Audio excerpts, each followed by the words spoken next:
All right, everybody, welcome to the pod. No, I'm just kidding. Hello, everyone. This is the second episode of the Lenushka Babushka podcast, where we are here to take a pause, take a breath, and remember who we came here to be. And what a great example today of this human being, of who he came here to be. I have the pleasure of being here with a very dear soul to me, even though I've only seen him once and spent a couple of hours with him for 2 days. We met at a Jinkies event over in London in 2024. I can't believe it's been that long already, in November. And it was a very transformative experience, if I may say so myself. And I was very touched when I saw this man standing there. And then I approached him and I just felt, without even knowing his life's work, Jinky, or anything, that I'm going to get listened to. And it's so funny because his life's work is 13, Jinky 13, which is the city of empathy. And like in the book, it says, for empathy, there is only one person required. For sympathy, there are two. And so this man embodies empathy like no other. And hello, Robert Hensley. Welcome to the Lenushka Babushka podcast. Good morning, Lena. How are you today? I am very excited and I'm very jolly. And this has been a very long time in the making. We have had to reschedule many times. And then, life, as life does, happens to each one of us. And, we had to reschedule. But I'm just so really honored to have you here and so grateful to get to speak to you and get to know you a little bit better and to share with the whole audience your story. Because I believe it's a very beautiful one. Well, thank you, Lena, and I'm glad to be here. And thank you for asking me to be on one of your podcasts. Oh, you're gonna be one of those returning champions, I'm sure. We're gonna have to circle back, every 7 months or so, just to get. There you go. All right. So, Robert, would you tell us and the audience, me and the audience, Yeah. just a little bit about yourself, or what is your mission on this planet, and how did you stumble upon the wonderful Jinkies? If any of you don't know what the Jinkies are, because actually most of you probably won't, it is this wonderful body of work that Richard Rudd wrote in his, I want to say like late 20s, early 30s. Took him 7 years to write. And it is just one of those, transformative teachings that if you stumble Yeah. upon it, it just completely transforms you in a better, to a better version of you. So please tell us. I think it when you ask that question, what is one's life purpose? I think for me, my answer would be that it changes and it's not the same. As I become more aware, then my purpose changes. It's sort of like when you're a child and you want the red wagon and you desire the red wagon and you get the red wagon and then you play with the red wagon and all of a sudden you go, now I want a blue bicycle. And you realize that your purpose went from pulling a red wagon to riding a blue bicycle. And I think our life purpose is like that. It's the unfolding of the lotus, one petal at a time. And so it changes, and it has changed for me. And nonetheless, I it took me a long time really to figure out my life purpose. It came in bits and pieces over time, yet it began in my 20s, and I was probably, like a very typical person at that time. I mean, very much into science and logic, and what was expected of me was from society and parents and all of that. And it was, I was getting out of the Marines, and at the time, my girlfriend sent me, future wife, sent me a book, an Edward Casey book. And it was, it was an eye opener. And I started reading it, and all of a sudden, like light bulbs are going off. And I realized there was more to life than driving the Corvette and having the beautiful lady and having the beach house and the best cocktail and whatever. So it resonated with me, what was in the book. Uh, they were truths. I realized that, reincarnation, karma, um, who we really are, and everything that goes with that were not foreign ideas to me. It was almost as if they were little hidden gems that all of a sudden the blanket was pulled away and that gem was revealed to me. And I thought, reincarnation, yes, that makes sense. That explains things. Karma, that tells me why certain things happen in the world, and so on and so forth. And then one day um, I was still in the Marines, and so I was getting out at the time, and I was laying in my bunk, and I just looked. I'd been reading, and I kind of just laid there and was resting, and it's sort of like one of those times when you could easily go to sleep, and all of a sudden this space popped up at the end of my bunk in that space, and it was the face of an ancient old man, looked like Socrates. And he looked at me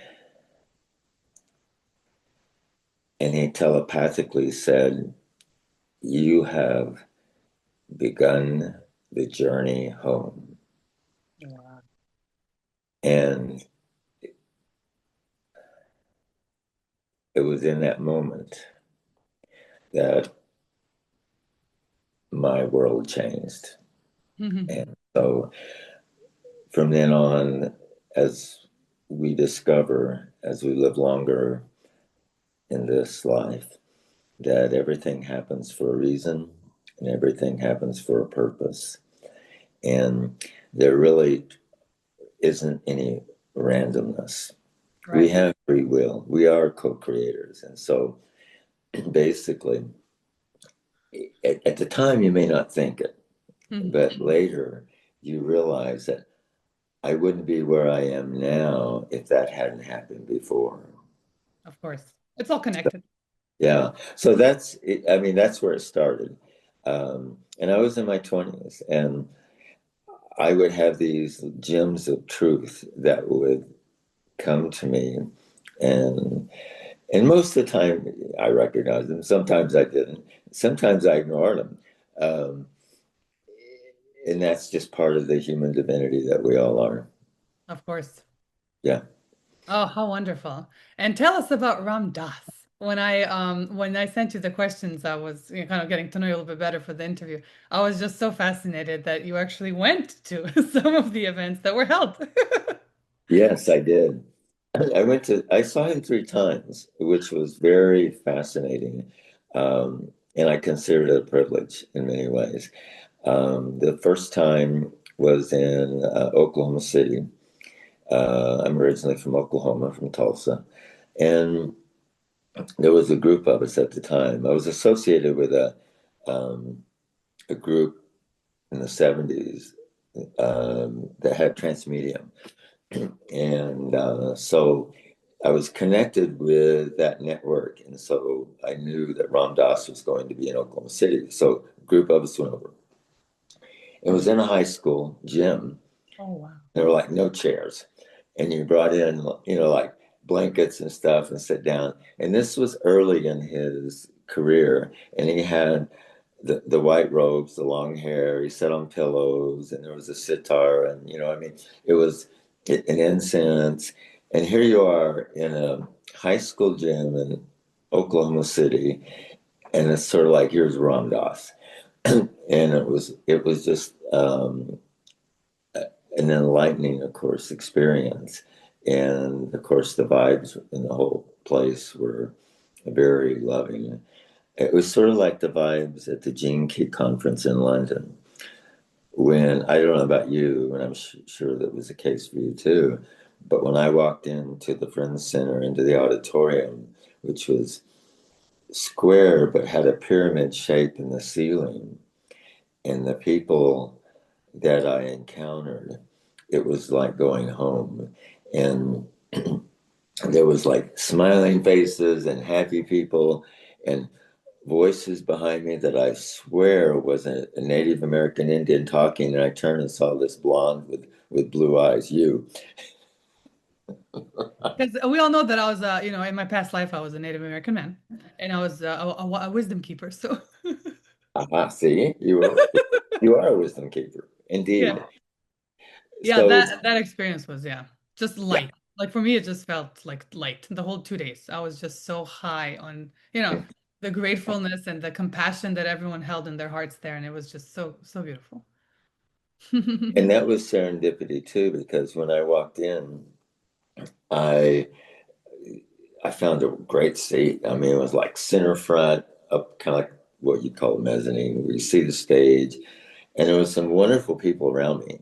And one of the people I met that I remained in contact with um, was a Zohar Bar Shalom from Israel. And there was just, like you, there was just this instant connection. And so I thought, oh, it's a great row to sit in. I like this. So then lunch break. And so Yeah. then we came back and some lady came and sat in my seat. And it's one of those things that, you kind of like, what are you doing sitting in my seat? But there are no assigned seats. Exactly. And then and this is part of the life lesson is that if we attach energy to something like that, if we say like if you judge them, if you're critical of them, or if you get angry about it, then you obviously created, if you will, whatever it may not be karma, but you've created that attachment. And so I had to back off, and I thought, okay, go find another seat. That's fine, because the energy of the place was just wonderful. So I walked up a couple rows and they were full. So I had to walk down back to that walkway around the corner. And there was one row on the right-hand side that was almost empty. One lady was sitting in it. So I walked past her, sat down. And then later, you asked a question and I heard your voice. You were sitting right behind me. And I thought, wow, I bet this lady is Lakota from North Dakota. You know what I mean? And then I turn around and I see, this you, and it's sort of like, okay, but I sense that. So your past life as a Native American wisdom keeper, elder, it fits. I So actually just made that up. I really don't know what my past life was. But, I figured it kind of feels like that a lot. I just feel like I was a man before. Like I feel like I've always my whole life I've thought, it's so strange being a woman. You have all these, changes you go through and but like I just, I guess I've always been like a tomboy, when I was younger. So I always had that, kind of mentality, like, my dad would always say, you're my pride, son, kind of like jokingly, but so, do you know Tracy Collins? Did you get a chance to meet Tracy? So I'm actually in contact with her. I haven't talked to her in probably a couple months now, but we kind of check up on each other. She was one of the ladies that sat kind of in your area the first okay, time, and okay. she lives in Maine. And she keeps on asking me, when are you going to come visit me and eat lobster? So we have to head up there soon, so to visit her. So she's No, amazing. I did not meet her. hmm Yeah, there were so many wonderful people. I actually, I brought my notebook with me. Of course, actually, we got the notebook there, right? The black one with the Gene Yeah. Key thing on it. Oh And yeah. actually, the first thing I did when I got there, I was like, I'm just gonna get a whole bunch of people's numbers and addresses, and I did. And so, There you go. yeah. So that's how you network. So, I'll go back to Ram Dass. I digress oh, there. go ahead. After Oklahoma City, at the time I lived in Tulsa, then I worked in higher education for 40 years. And so I got a job at Colorado School of Mines. Mm. And that for me was like going home, the mountains, and driving across Kansas and eastern Colorado and the mountains, the beauty, the energy, and everything. I just fell in love with it. I said, this is where I belong. So I, by and large, have lived in the Rocky Mountain West since then. But sure enough, I was there 4 years. Ram Dass comes to Boulder, Colorado, of course. So I went to see him in Boulder, and his hair was a little shorter. Just like yours is But now. I'm just kidding. yeah, exactly. And the venue was different, um, but the message was always the same. You know, love, serve. You know, um, and be here now. Um, the book Be Here Now, and that was sort of my Bible for a long time. Um, and he again talked so much about he shared his wisdom. So then I got a job in Montana at Montana Tech, another mining engineering school, and he ended up coming to Helena, Montana. Oh my God. Of all And, places. yeah, and he was in a bookstore, and now he was wearing jeans, a plaid shirt, very short hair, and sat in a chair, and and again, he was the eloquent, enlightened, Ram Dass. So But just I, in I jeans this yeah, time. yes, I was very blessed to see him. Wow, that is just incredible. I am excited because I heard that Rudd is going to come to America next year and do a bus tour. So I'm going to track that and I'm going to make sure to go to at least one of the events, if not more. And just to hang out with Mr. Richard because he's so great. Uh, Absolutely. so tell me, what I remember I asked you this in the questions, but it's been a couple of months now since, we were supposed to do the podcast originally. How did you stumble across the Gene Keys? You said someone gave you the book, but you kind of didn't, pay attention to it for a while, and then all of a sudden something clicked. That's a good way to describe it. Um, I have a good friend named Marilyn Friedman who lives in California in the Sierras, and for years, and Marilyn and I have known each other since the 1980s. We crossed paths in Colorado when she was working for Colorado State University. I was at Colorado School of Mines, and we became close friends. And then over the years, we did things together. But probably 5 years ago, she kept telling me, "You need to do this. You need to check out the Gene Keys." Well, I ignored her, and I really did have a desire. And Right. then at some point, I think, and she never gave up. Number one, um, and I call her my soul sister because that's really what we have always been for each other. Um, is soul friends and been there when the other one needed um, that conversation, that crying on the shoulder, and that talking and or saying, "What is this all about?" Um, so I finally tried it, and it never looked back. So I kind of jumped in that last year, the year of the London 24. That's when I kind of jumped into it, and Gene Keys.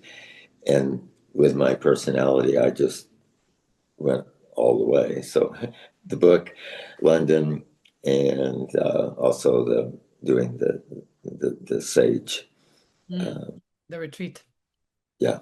Do you want to hear my story? I'm gonna just keep it like 2 minutes short, but I just Yes. wanted to share it with you. So I was at work. It was August 8th, 2023, and I was just sitting there at my desk in my little cubicle working away because I'm an executive assistant at HHS, Health and Human Services in Washington, D.C.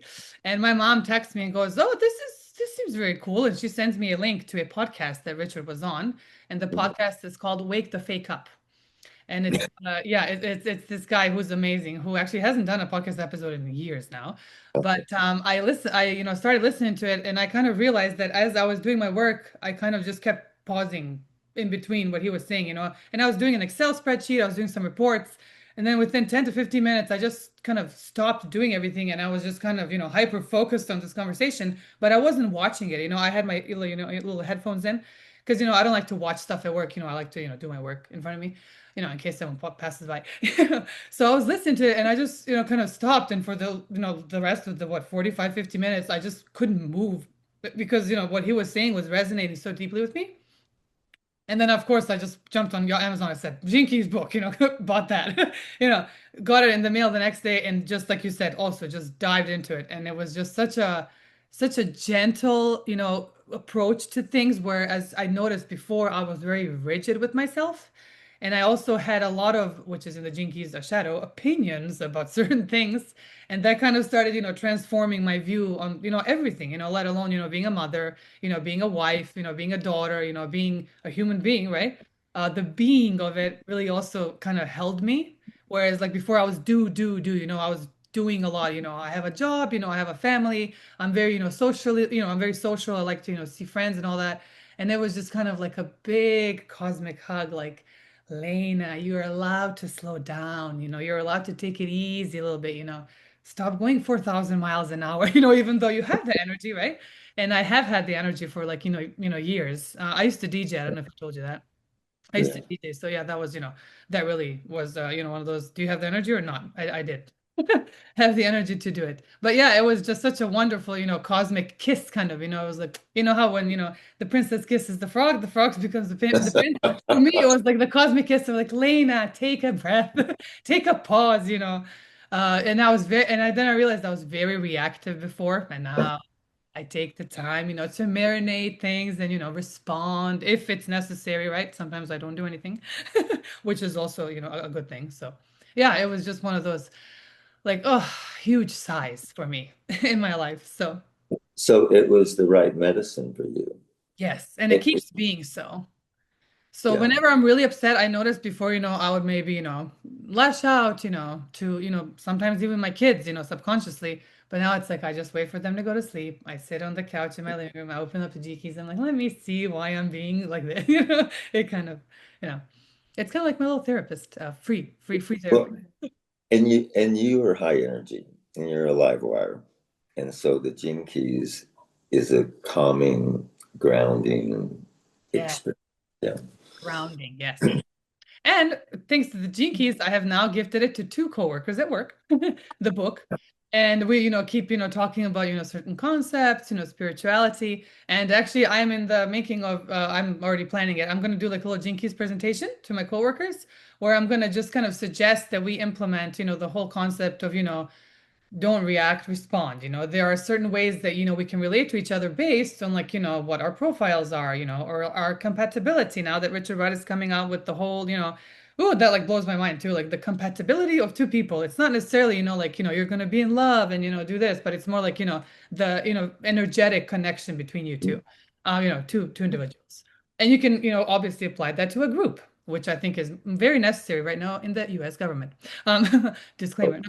Yeah, yeah, because everyone thinks they're right. It's awful. Um, you know. So yeah. Anyways, let me get back to you because you're the guest today. And I'm so thankful you are. Talk to me about nature. I enjoyed so much reading your answers when you sent them to me for this podcast. When I asked, what you value and the way you described, you said, I remember, I'll never forget that when you said it's like a cathedral for you. It's like a place of, redemption, healing. And just talk to me about nature and what kind of role it plays in your life.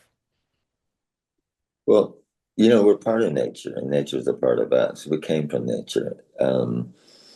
When the creator created us, it was sort of like pulling together the clay and the dirt from the earth and combining it with the sacred breath.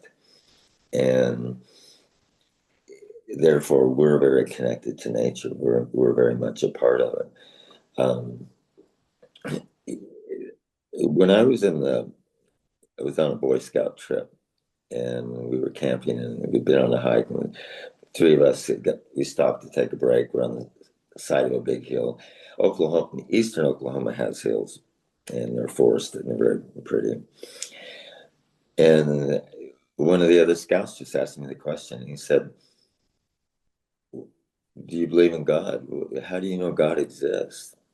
And without even thinking about it, I just looked out and I said, this is God to me. The trees, the sky, the water, all of that. And when I'm in it, it is my cathedral. And that's the way I feel. I need to be in nature. And I'm not a city boy. Uh, I mean, give me dirt and grass and trees and, you know, water.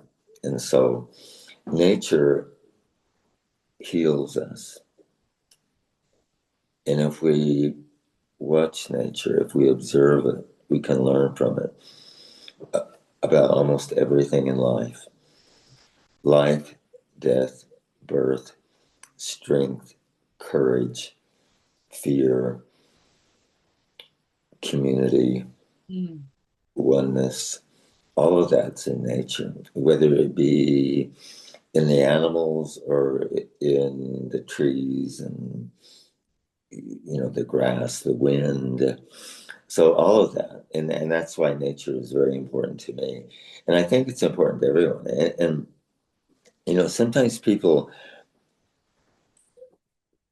I know there's a lot of fear right now, um, because there's so much change going on, and there's so much chaos, and it's easy to get trapped into that chaos and that noise. And Mm. that's what I say sometimes to people: is it's just noise. Don't You have to let it go. And I have a hard time with that because I like to know what's going on in the world. So Right. what is going on, and I can get attached to that noise and that chaos. But that's not what we're all about here right now. This is a very special time. Mm. Those of us who came here came for a reason and a purpose. We're here to raise the consciousness of the planet, to shift from the letter of the law to the spirit of the law, and to bring more love and forgiveness into our relationships. So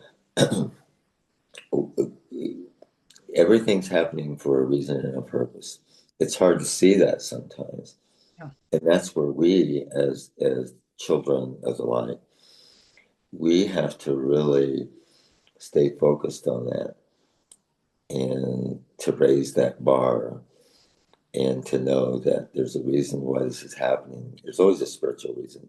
And that's something I've been able to look at in my work in higher ed when students would get totally, like, it's the end of the world. Um, what do I do now? And to always look for the silver lining in the dark cloud and to help them see a different point of view so that, it isn't all bad. And then there's a reason for this. And then it doesn't make it easier or more palatable, but it gives you, I guess, a depth of understanding and awareness and a wisdom of all of this is happening to take us to a better place. And I'm actually encouraged by especially young people. I mean, people in their 20s and 30s who are going back to the land, going back to nature, Right. and who are homesteading and farming Mm. and growing food and raising animals. And I just saw a clip the other day, reel, they get all this stuff. Um, and it was this mother who had a couple of children. Maybe you see it because it was on the internet. And had the sprinkler was going, and the kids are probably, I'm guessing, 3 or 4, maybe somewhere in that age. And she had this instinct to say, "Get out of the water." And then she stopped herself. And then she said, "This moment's only going to happen once for them." And she let them just play in the water, the sprinkler. And so the little brother and the sister, the joy, and I was just laughing out loud It's like, oh my God, this is so beautiful. And the joy that these children were having, and she allowed them. This is the beauty of motherhood. She was allowing them to just enjoy that moment and to be kids. And so that's why I'm optimistic about the future. Yeah, there's going to be a lot of bad stuff that's going to happen and a lot of hurt and pain. Yet there's also an awareness going on. There's a movement going on that is bringing us all together. And so that's why I get encouraged when I see that really, I see it more in the younger generation than I do, would say, in mine, even though I'm an old hippie. So we never grew up. So we still think that going to the commune is a great idea. So, I do too. Trust me. so nature is so healing and so powerful. And there's a lot of people that share that information and talk about it in their experiences, and meditations and dreams, um, and techniques to be in touch with nature. But it's very, very important that we do that because that's where we came from.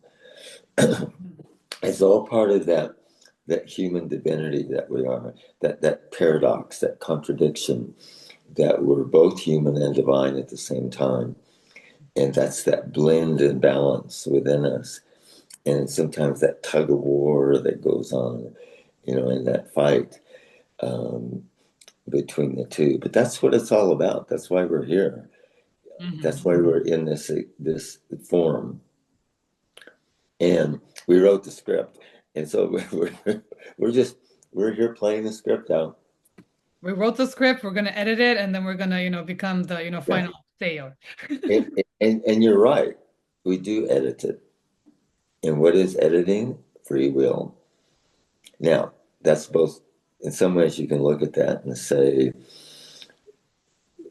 God, Great Spirit, Allah, AI. whatever word you use to describe, your God. Um, that was kind of like a blessing and a curse because the blessing is we can change, we can create, if you will, Eden on earth. Um, and at the same time, it's a curse because we ignore that. We we choose to do otherwise, and we can get stuck in the muck and the mire. Mm, So, well said. yeah. Let's talk about your life's work, Jinky, which I absolutely adore. I just reread it after a while. Actually, I think the first time I read this was in 2024, maybe like a few months before I went to London. So, because I remember Mhm. like keywords about it. Now, I just wanted to share something. I went, of course, online, and one of my favorite things to do is look at each Jinky and the I Ching, the symbol, and kind of what it represents, and then also the integral human design, because as we all know, Richard Rudd was the student of Raoul Hu, and Uh-huh. they were very Yeah. close friends. So I really, really like this one. It's that Fellowship of Man. And you Uh-huh. just feel like one of those fellows that it kind of brings people together and is the glue. I was going to ask you if that is your role in your family. I have a feeling like you kind of have a tendency to try to keep everyone together no matter what. And it said the longing for union fuels creativity, purifying the past to discern the present. I thought that was so spot on for you. It just really resonated when it comes to your spirit. And then in the integral human design, this is the channel of evaluation. It goes from misery to evaluation to omnipresence. And if I could use one word to describe the moment I laid my eyes on you and saw you, I felt I was in the presence of omnipresence. I literally felt like you have been through this thousands of times, this thing called life, and you have so much wisdom and just, love in you as a human being. So talk to us about Jinky 13 and how you felt when you first read that Jinky in the book. Thank you for your comments. Um, it clicked and it resonated. And I think one of the words in there is I am a guide, formally and informally. And I've always been doing that, and I didn't know it. I didn't realize it. I didn't put a label on it. It was just who I was. Um, people, people would share with me their life stories, oftentimes when I didn't even have to ask. Um, and all of a sudden, we're sitting there, and we're opening our hearts to each other, and they're telling me their life story. And it became natural for me. I mean, I never felt uncomfortable with it, which is kind of maybe I start to say the odd part, but it's not odd. And so it was very natural for me to listen and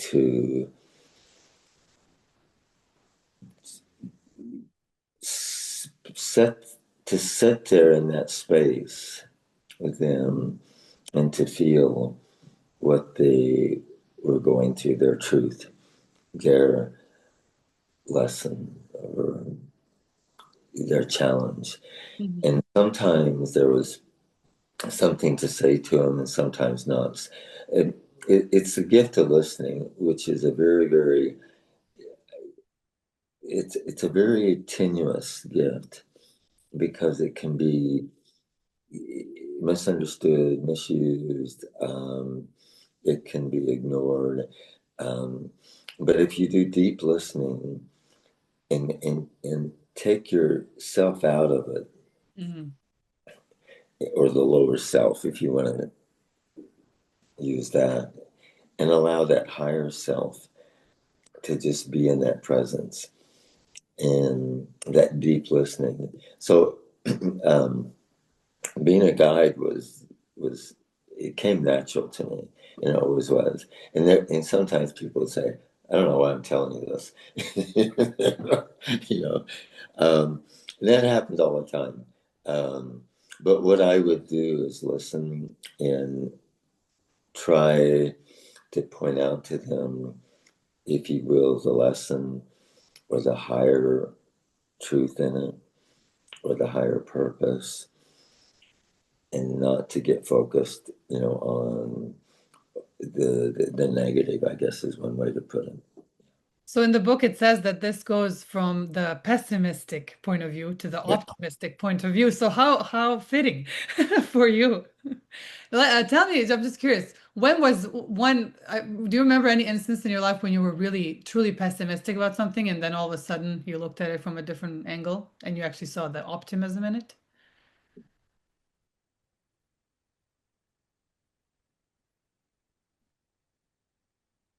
It happens. Daily? No, I'm just kidding. Yeah, exactly. Thank you. Thank you. Um, it does happen daily. I mean, because it's very true. I mean, the gene keys are really spot on.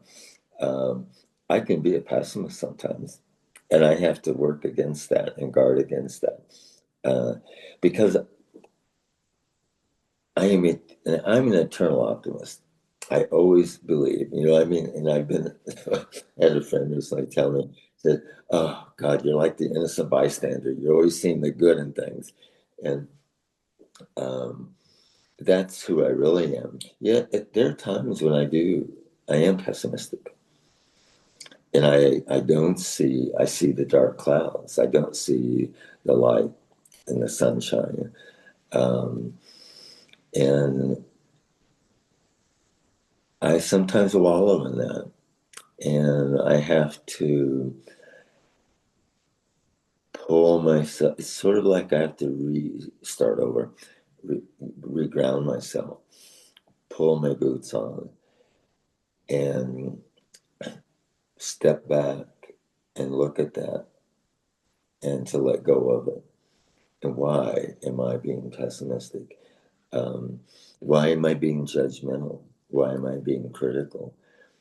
And in a lot of the teachings, including the gene keys, it talks about that ability to be non-attached, and that you pull back from it and you become the observer, and you observe that hook that got you and that energy that you attach to it. And that's the whole key of non-attachment, is you become the observer. You don't get attached to it. You see it. Oh Hmm. yeah, I'm that way. But what you also realize is that that's not who you really are, and that you can let that go. You don't attach any energy to it, and you observe it, you learn from it, and go on. And I think there's a book called Oneness, by Rasha. And are you familiar with I've heard of it. I haven't ordered it yet, but it's on my list to order. it? It's a tome, but it's a great book. And I think if anyone wants to read a book about what's really going on now, that book covers it from A to Z. It's a comprehensive book on what's going on the planet right now. And it really gets into not only the metaphysical aspect of it, but the spiritual and the mechanics. It's kind of a crude word, but the mechanics of what's going on, the nuts and bolts of what's going on. But anyway, non-attachment's very important, and so that's where I could be that way with people, and sometimes not not get pulled into that emotional vortex. Oh, it sounds like you definitely have a hang on your Jinky of your life's work. Oh, how wonderful. And tell me about Jinky 55. Do you remember like reading it for the first time? Because I remember when I read that, that's one of the thicker ones. That one in Jinky 22, which is Grace. This one is Freedom. Did anything kind of like did you have like aha moments when you read it? I love the story of the dragonfly. I think that's such a great example The of gorgeous. what we're going through as people right now. Yeah. Oh, yeah. Um, Gene Key 55, when I noticed it was in my Profile. profile, yeah, um, I, I was actually honored for it to be there. Mm. Um, and I could relate to it too. um, Victimization. My core wound is unworthiness. Mm. And it that unworthiness took many different forms, but one of them was being a victim and allowing myself to be a victim. And so the victimization was just like, oh yeah, that's the shadow. That is such an honored, deep, gnarly shadow. And it is because I realized, and I think I wrote it in the question you gave me about it, that I realized I set myself up for being second best, and I um, I had a good friend years ago say to me one day, she said, "Robert, why do you apologize for the space you occupy?" And it was like, when people say things like that to you, it's sort of like a whoa. And it it was all part of learning that I am worthy. It was all part of learning that as a child of God, your higher self does deserve more. And it goes into um, abundance and prosperity, and believing that. And I'm not necessarily talking about material abundance and prosperity. I'm talking about the more important ones, and peace, love, generosity, kindness, etc. And it allows you to see that how you set yourself up to continually be the victim. And so there are two key lessons in that for me. One was I wasn't taking responsibility for who I am. And that was the first one, was take responsibility for who you are, for your decisions, and don't blame anything or anyone else. And the second one was a denial of my human divinity. I was denying God. I was denying Yahoo. I was denying um, that that presence of light that is within me. And if I deny my Godhead, then I'm in bad shape. Because that's the whole point of being here. Yeah. Very, very well said. I completely agree. I'll never forget when I heard it's not what's happening. Why is this happening to me? It's why is it happening for me? Because there's a Mm-hmm. teaching there. And that really like switched my, outlook on a lot of things in my life. So, all right. So for the closing, because we have about 10 minutes left, Oh, I wanted to, oh, go ahead. can I do something real quick here? Absolutely. I want to share two cards I pulled yesterday. Oh, And, from what? Can you tell us the deck? yeah, and it's in since we are this Live. is Can you live. lift up a bit more? Oh, sorry. Oh, okay. Ooh, how wonderful. Mystic Art Medicine. Oh, I love that. And it's a great book, great deck. I pulled two cards, and you're gonna laugh. I shuffled, I cut it, and the first card that came up was this one, Shadow. Shadow. Oh, shadow. Okay. Yeah, and instinctively, when you cut a deck, you've got a card, the next card underneath at the bottom, which was on top of that one. Oh, I didn't know that. And I just thought, what is that card? So then I pulled that one and Sacred Union. Oh, can you tell so us what it says? yes, and I'll be quick. No, no, you don't have to yet. Go ahead. Okay, and this is it's a great deck. The lady that did this, Can you give us her name? Cher, Cher, Lynn, Lyn. Got it. And this came out in, I think, 2010. Shadow, if you'll indulge me. Please. And under the word shadow, she basically has kind of the essence of it in quotes. Under that is creation's child. Prepare yourself for the ultimate flight on the tail of a dragon. Fly through the dungeon into the light. Know thee, O child, of thy heritage. Know ye are truly the spirit of light.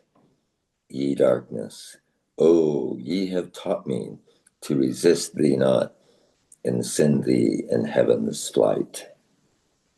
Wow, that's so beautiful. And then the last paragraph is the shadow medicine card brings great possibilities of transformation, forgiveness, wisdom, and understanding. Discovering your shadow can show you how much about who you are not. The shadow also shows you your light. Mm. Now, being a Gene Keys person, does that just kind of sum up the shadow or what? Absolutely. 120%. You cannot And then have the light without the shadow, of course. and I thought, oh, how appropriate. Okay, and the other one, and thank you for indulging me here. Of course. Uh, Sacred Sacred, Union. What is better? absolutely. And the essence, quote, quote, is twin soul. Sacred union, love, communion, Souls in union touch the sky. Their roots are holy, I'll tell you why. Through their dream, they found each other. Trusted friend, companion, lover. Mm. In drawing this card, you should be embarking upon the commitment of a sacred union. Two souls joined together for the purpose of spiritual growth. Or look at the one you're in. Is it sacred? Is it time to merge these masculine and feminine energies more within yourself? Hence, So, I was saying I always feel, a lot more like masculine energy than feminine. Uh-huh. yeah. Oh, how So wonderful. thank you for indulging me. So, how do you want to close?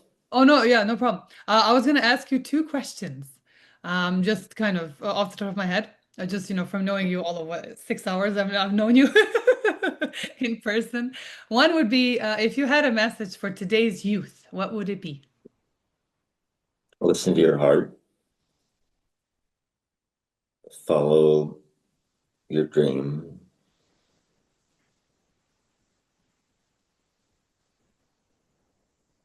remain grounded,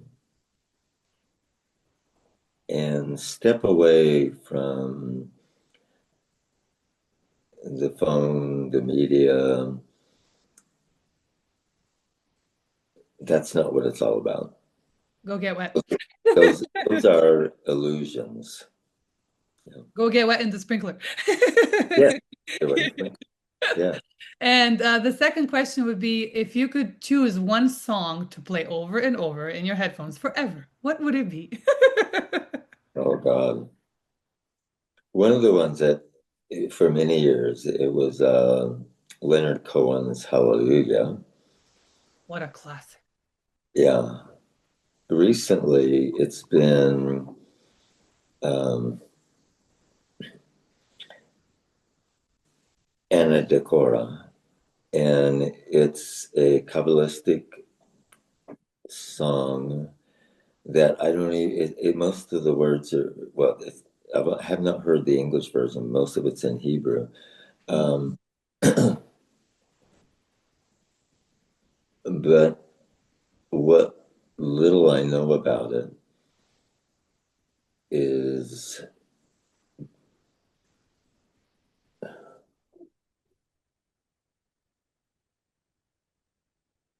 I beseech the Lord to cleanse my heart and remove the knots from my soul through the strength of your right hand. Amazing. Yeah. Wow, that's so And beautiful. then, of course, there's the old classic ones. I mean, I love um, Creedence Clearwater Revival, CCR. Um, there's so many good songs there with and lots of other bands from the 60s and 70s. So, and you being a musician yourself, um, that keyboard. Oh, I could just see you going right at the keyboard. I mean, it's Well, like it. so right now we're using the keyboard as my older son's arpeggio, so he just leans on it, it goes, and then my husband just puts like a, like a beat, in the background, like, and we just, do like random Mhm. stuff like that now. So Oh, yeah. wonderful.